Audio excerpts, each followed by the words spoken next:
When you were a child, summer felt endless. A single afternoon could stretch on forever. Waiting for your birthday felt like waiting for another lifetime.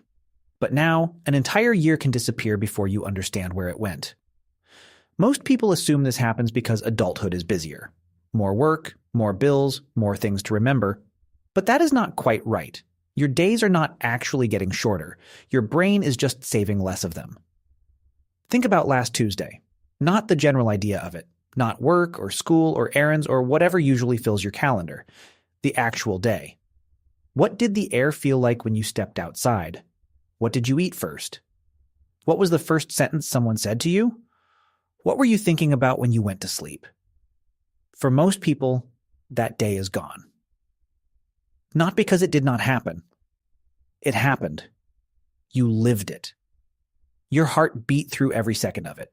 But your brain looked at most of that day and decided it did not need to keep the details. Now think about a random day from childhood. Maybe a school trip, a sleepover, a birthday party. The first time you rode a bike without someone holding the seat. Some tiny moment that should have disappeared decades ago, but somehow stayed. That is the strange part.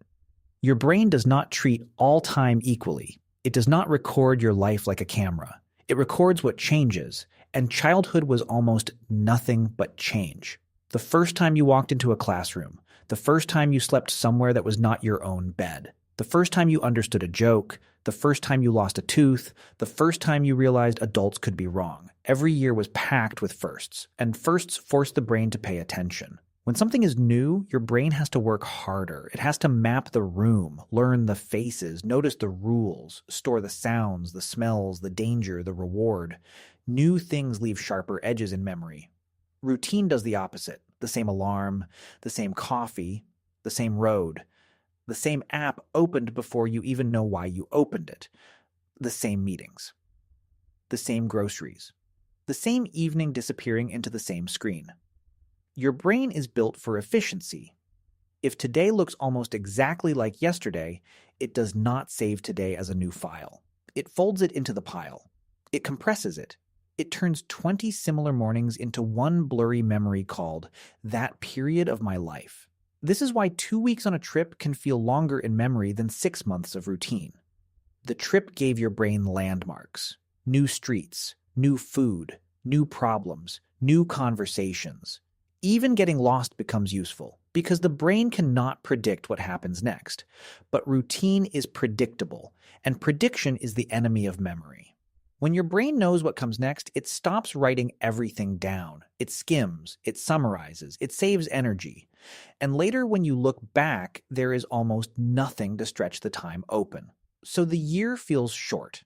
Not because it had fewer hours, because it left fewer traces.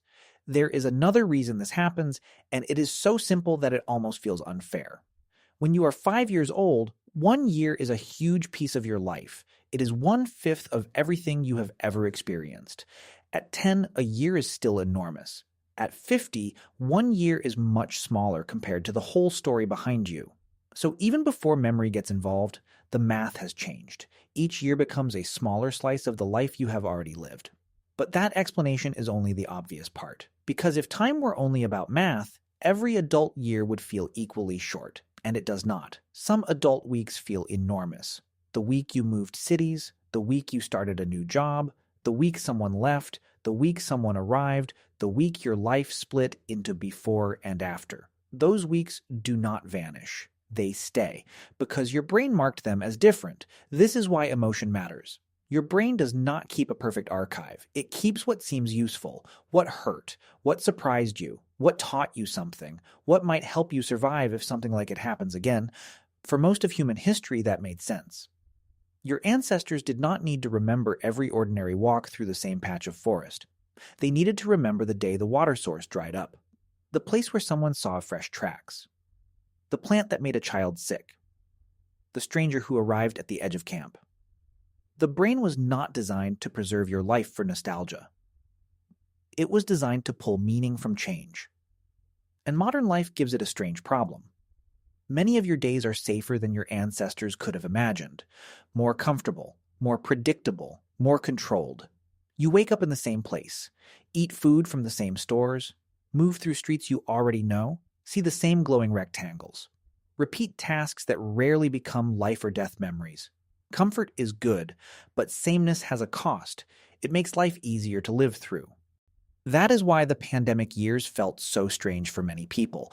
Some days were full of fear and uncertainty, so they became unforgettable.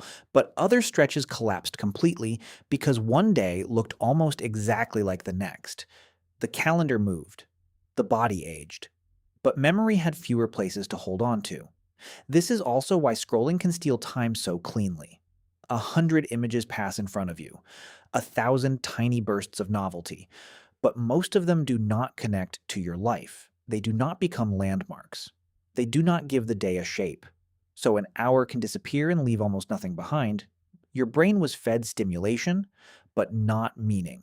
And meaning is what makes time stick. This is the part most people get backwards. They think a full schedule means a full life, but your brain does not care how many boxes were checked. It cares how much of the day was distinct enough to keep. You can be busy for months and remember almost none of it. You can spend one quiet evening with the right person and remember the light in the room years later. Time is not only something you spend, it is something your brain either stores or throws away. So, can you slow it down? Not the clock. The clock does not care. It will keep moving at the same speed it always has. But remembered time is different. That can stretch. Do something for the first time. Take a different road. Learn a skill badly. Ask a question you usually avoid. Go somewhere unfamiliar without turning the whole thing into content. Put your phone away long enough for the room to become real again. The point is not to chase constant adventure. Your brain does not need a different country every week. It needs attention. It needs contrast. It needs moments that do not look exactly like the ones before them. Because when you give your brain something new, it has to wake up. It has to write again. That is what childhood had by default. Not more hours, more firsts, more attention, more days that could not be summarized before they began. Adulthood takes that away quietly. It replaces firsts with routines, wonder with efficiency, long afternoons with calendars. And slowly, without asking you, your brain starts filing entire months under the same label. Work, home, phone, sleep, repeat. Then one day you look up and realize another year is gone, and it feels like time betrayed you. But maybe time did not betray you. Maybe your brain did exactly what it was built to do. It ignored what repeated. It saved what changed. It protected you from drowning in useless detail. The tragedy is that a life can become so predictable that the brain mistakes it for background.